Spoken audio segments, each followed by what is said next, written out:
God damn. Aleem, let's get to it, dog. How you been? It's been a while. You are weird now? Oh shit. I am in fuck it, I'm in the hood. I'm in Cashville, Tennessee. I'ma claim it. Shout out to that nigga Buck. Man, Yeah, Buck washing cars. Starlito. Buck. Starlito. Nigga, I'm old. That's the only rapper from Nashville I know. that nigga Starlito from Cashville? Starlito is from Cashville, bruh. I ain't know it. And I kind of fake listened to Starlito for a couple months, too. I don't know. Shout out to my fourth favorite rapper of all time, Starlito. Ayo, four? Yeah. Oh, my Yeah, bad. my fourth. Yeah, my bad. My fourth favorite rapper of all time, yeah, Starlito. Nah, it's man. How you like it's I fucking love it, bro. I love it. And then so I'm down here doing some major art shit. And like Hus was saying, man, when you just fucking don't expect nothing, you get everything. Ooh. Yeah. And it's like, you know what I'm saying? Everything I've ever wanted to do, bro, I done did it in the past fucking 3 weeks. Like to be at the house, like this the house that had W.E.B. Du Bois, Aaron Douglas, you know what I'm saying? Who else? David Driscoll.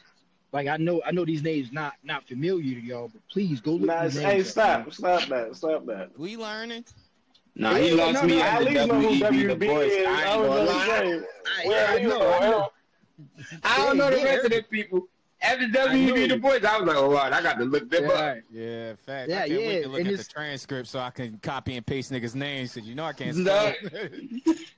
And it's like, yeah, bro. I mean, the campus is fucking dope, man. They building the people, it's the vibe. You know, I'm 10 toes down for Baltimore. I've been there, like I was telling her, I've been there damn near 2 decades. I love Baltimore, but Nashville, man, it's lovely down here, bro. Everything, the food, bro. They got Broadway.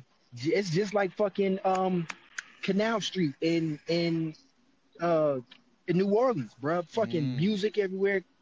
The National American Museum. Serious. The museum, bro. That museum. I don't know if you want to talk about it now or later. But the African American Music Museum is It's a beautiful museum, bro. Beautiful, bro. Is that where you posted the pictures of a couple weeks? That's where you was at? No, I was in Delaware for that one. I was doing the training to come down for here for this. Okay. But that, I mean, yeah, I went to that hip hop section in that museum, and my eyes watered up. You know what I'm saying? Yeah, I was just because like, can you drop some jewels? Yeah, like how that make you feel, like in that position? It's like, I mean, well, first of all, like, of course, you know, we talk about hip hop and shit, and I gotta say, all I've ever wanted was for people to respect hip hop. You know what I'm saying? Because we are a part of it, so it's like if you can respect that, then you respect us. And growing up, you know what I'm saying, for me to watch the news and shit, and they talk about if you're black and male, you're gonna be dead by 18, you're gonna be dead by 21. And you know, Tupac's first album, Tupacalypse Now, that was the first song. I think, you know, I always talk about that. You know, song was called Young Black Male. So, you know, we had the 50th anniversary of hip hop last year, and I was down there on the National Mall for that. So hip hop was there. And then you got all these other museums trying to ride the wave, but they can't do it, whatever. But to actually come down here and you go in that exhibit and they literally start from Cool Herc. Hey, this is gangster rap. This is what they talk about. They talk about graffiti in there. They got the booth. You can make a beat. Yeah. You know what I'm saying? Me, Corey did that shit. Me, Corey, and Lauren did that shit. That shit was so fucking fun, bro. Yeah. So fucking fun. It felt really fucking good to see us on them walls. And it's like, you can tell that it was somebody like us who was like, nah, you got to talk about Jermaine Dupri. You got to talk about Missy Elliott. You know what I'm saying? You gotta. They was putting people on the wall. They had covers of the Source magazine. You know what I'm saying? Magazines I remember having. Mm-hmm. So it just felt good to know that we finally arrived in a real way. Not on some bullshit. And That's fine. And then you factoring in what's happening now. You know, Kendrick got on stage with the red hoodie and the red homies and the blue homies. Mm-hmm. And it's like hip hop ain't having a moment. Like it's moving. You know what I'm saying? It's alive and well. Yeah. It's alive and well. Yeah, man. This. Before we get into today, DB, how you feeling? How you feeling? We just dropped that new Misadventures of the Boykins. Episode 2. Look at the nigga smile. Look at the nigga smile. How you feeling? You couldn't hold it in. Nah, I like it, bro. It's a good feeling. You know what I really like though? I love the fact that I have a woman that I could do that type of stuff with. Mm-hmm. Like, and it's a genuine thing. Corey and Aleem, y'all been around my lady enough times with me to know that it's no flaw there. You know what I'm saying? Like, we are who we are. And I love that I get to talk shit with my girl. You know what I'm saying? That's like my favorite part. Like, it's being received well. People are loving it. I hope we getting some followers to the page because I make it my personal business to go out my way to say, yo, subscribe to the page so they can see things like this and get other content. So I hope it's doing what I would like it to do. But as far as the actual doing it, I can't wait to the next episode. We got topics and everything. All right, it's a beautiful thing. Love that, man. I love that. Yeah. That bitch loud. Yeah. God, Yo, dang. I ain't gonna lie. I love watching you and Leah on the pod, but I ain't gonna lie. Fucking Corey and Lauren, if y'all did like like you and Leah and then Corey and Lauren, bruh, that shit would be.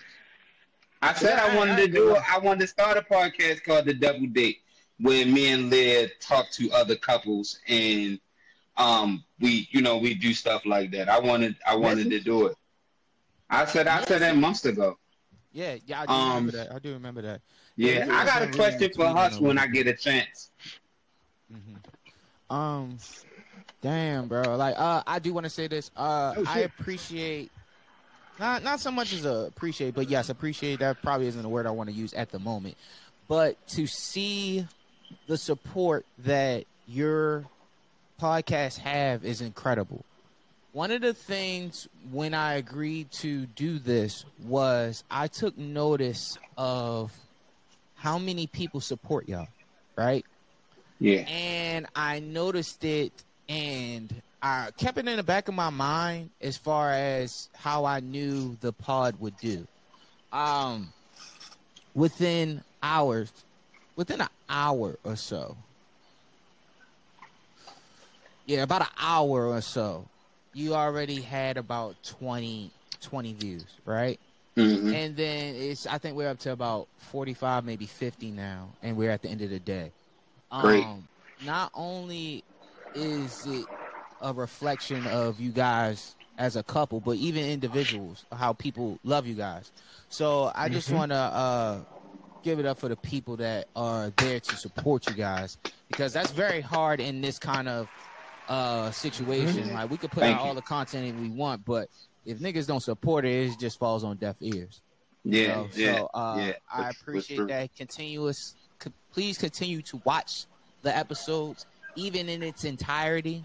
It's just really dope to see. I was just happy I didn't have to say shit. I was so happy. I don't have to say anything on the episode. I don't have to give my input, no nothing. I could just be a fan.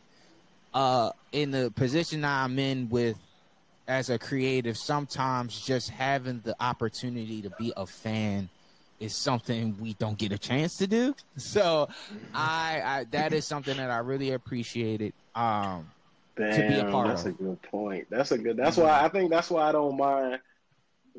I do, and I don't mind missing episodes, because watching it, it'd be like, damn, I get to be a fan, Yeah. right? Exactly, Right. Good way to put that shit, bro. Really good way to put that shit. For real. Yep. I'm happy. I'm happy. Me too. Hey, elated. Niggas is the Sims. From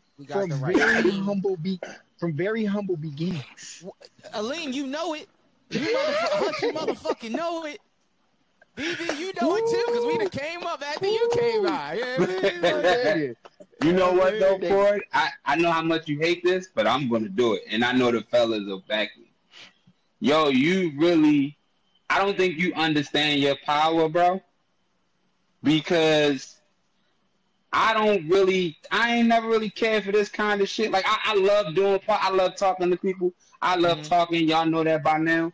But yo, you really be having me focused on aesthetic of it and how it looked and how this looks on camera and how it, like, I feel like at a point it's like, damn, when we, like, even like me and Leah was talking about it and she was just like, yo, we gotta make sure, like, she go out her way, and I never even told her this.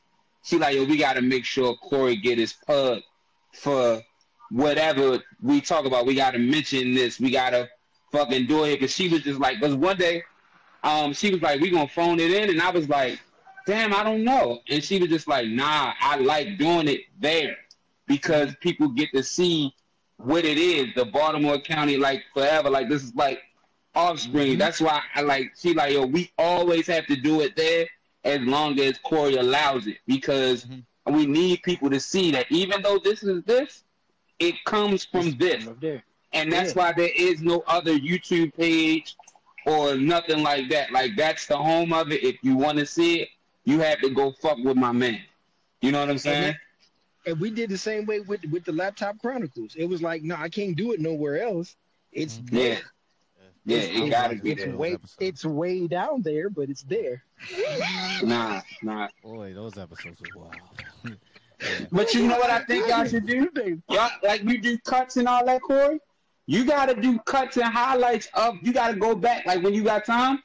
You gotta go back and give them a little bit of that shit. I actually started doing it. When I was watching it, I actually went back because I had the idea about the end of I'm thinking ahead. So the end of the year, how people have, oh, this is the greatest hits of the year, different clips. So today I was working on, they have a feature on here for screen recording. So I was able to, share the screen. So if I wanted to share the screen right now, I can pull up YouTube or pull up anything on the internet and we can discuss it. And everybody will be able to see it and all of that. So I've been working on stuff just because that gives the niggas a week to enjoy the holidays. Like, for sure. So think of it like how Martin would have that show. It'd just be Martin in the black, on a stool and just going back to whatever happened and stuff, or just regular, with wrestling, they'll do the best of this year kind of thing. So, got it. Yeah. So I'm really trying to, this is allowing me the opportunity to do stuff. To touch on slightly what you were saying before you said everything, you was like, I don't like to boast and brag. I did it very early, and I couldn't meet the expectations of of my genius, if that's the best way I can explain it. So I had to, if my genius level in thought was up here, I didn't have the quality, in my opinion, product in order to say, yeah, I'm better. But I knew it in my heart, but it's just like, personally, I wanted to make sure that it was there and I could back it up if somebody like challenged me. And like now it's just, Yo, I'm glad you used the G word. Real shit. I'm glad you used the G word because in my head I was literally thinking this, and I'm gonna say this. When I was trying to figure out, when I was learning the science of genius, bruh, because we all geniuses. We literally just don't. We're figuring it out. And I learned it. Hove said this. Hove said, every human being has genius level talent. He said there are no chosen ones.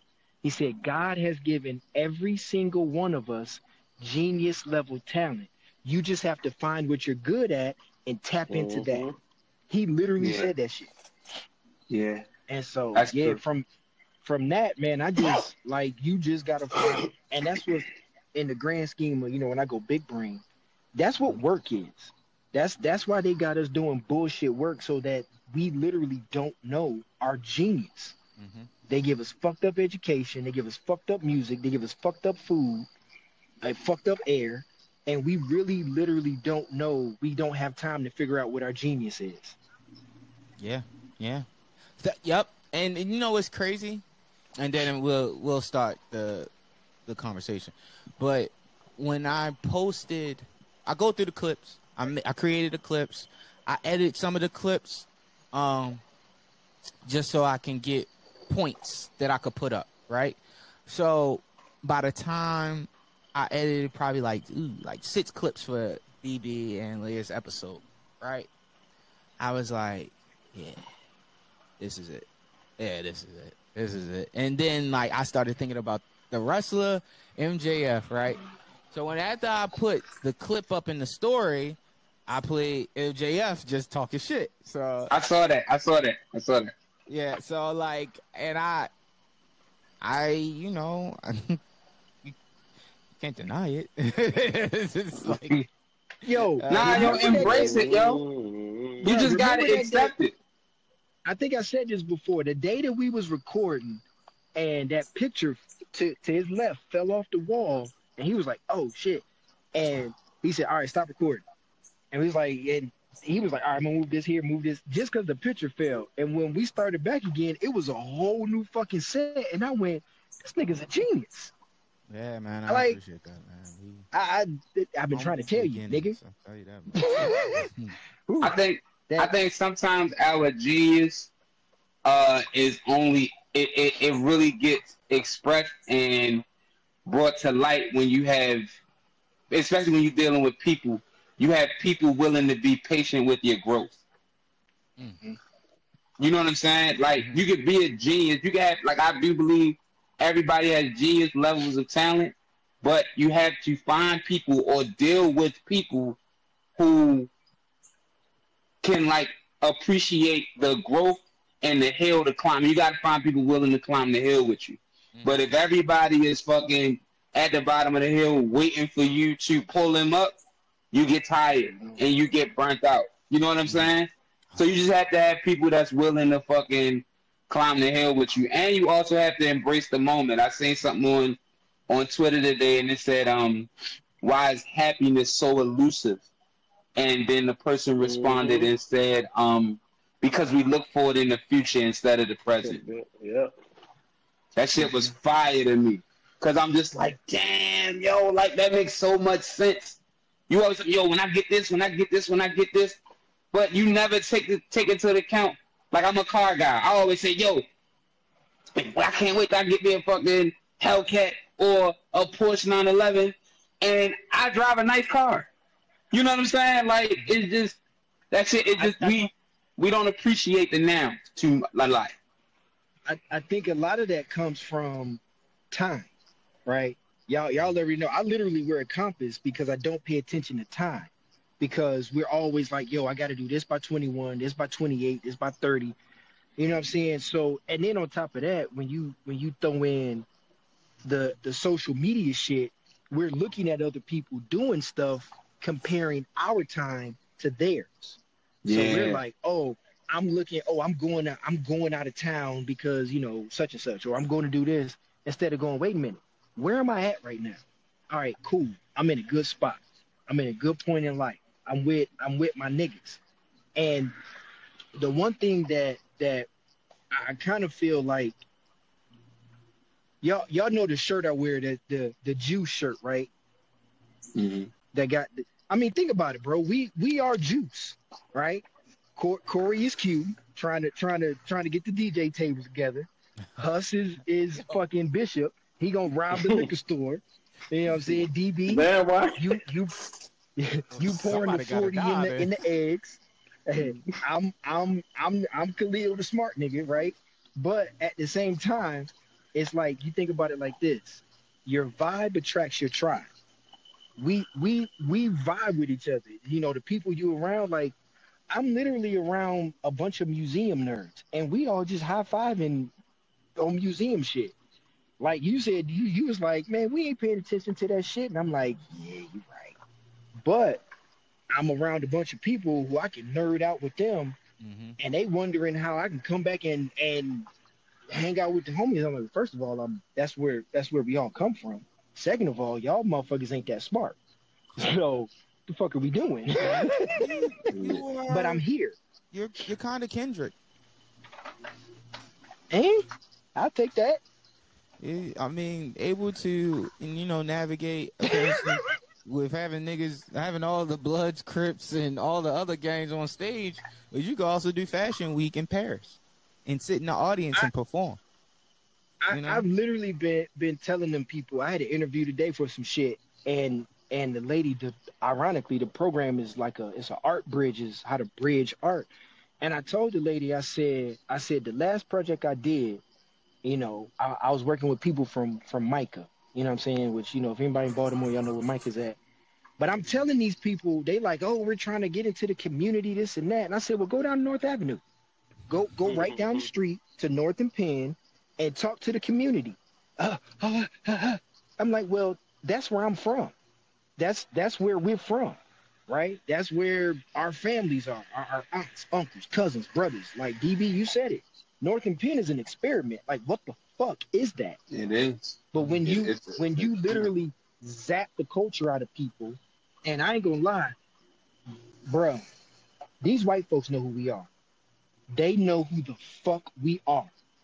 And they got this shit hidden in these fucking museums, bro. I'm gonna go on record and say it. I ain't gonna hold you, bro. The shit that I've learned that they have, money is nothing. Bro, paper is nothing. It's all about the art. And we got to get in there. We got to understand it. You know what I'm saying? And that's what I told the lady. I said, I know where I'm from, but I know niggas as Bloods, Crips, folks, GDs, OGs, hustlers, pimps. Why can't they come into a museum? Why can't we all just enjoy that shit? Only people that care about money are the people that never had it. People that had money or that had a nice little piece of change, you ain't really tripping about money. You realize that money has no value. You know what I'm saying? Of course you need it. It's a tool, but you're not the goal isn't to just have money. The goal is to have enough money to be able to live with. The idea of just having money is a boring one. You know what I mean? But It's just what are you doing? Though. I know. That's what I'm saying. The goal was always to get money, and we don't discuss enough how to live with money. That's why when we get money, to me, all this stuff about Puff is a victim of not having money, then having money, and not knowing what to do with it. You know what I'm saying? So the shit got boring to him, and then he started testing the waters. And now it's just well, I can't speak I know his personal life, but I believe that you get power drunk. You get drunk off power, and that comes from having money and not knowing what to do with it. You know what I mean? It's just wild shit. A lot of people have said that. And there's I've seen a lot of stories about people who end up rich, and it sounds like a buzz or something. Yeah. But a lot of people have said that once you get money, you do everything. You don't know what to do with it anymore. So you literally just start doing wild shit. And that's not the first time I've heard that. But like you say, what is money? What is money? If all four of us have a what Push say about money? About niggas with money, yo. Oh, you talking about when he was talking about when you saw when he was in the studio? He was like, "Yeah, that was a hard little skit." Yeah, my mother want to go to the casino every week.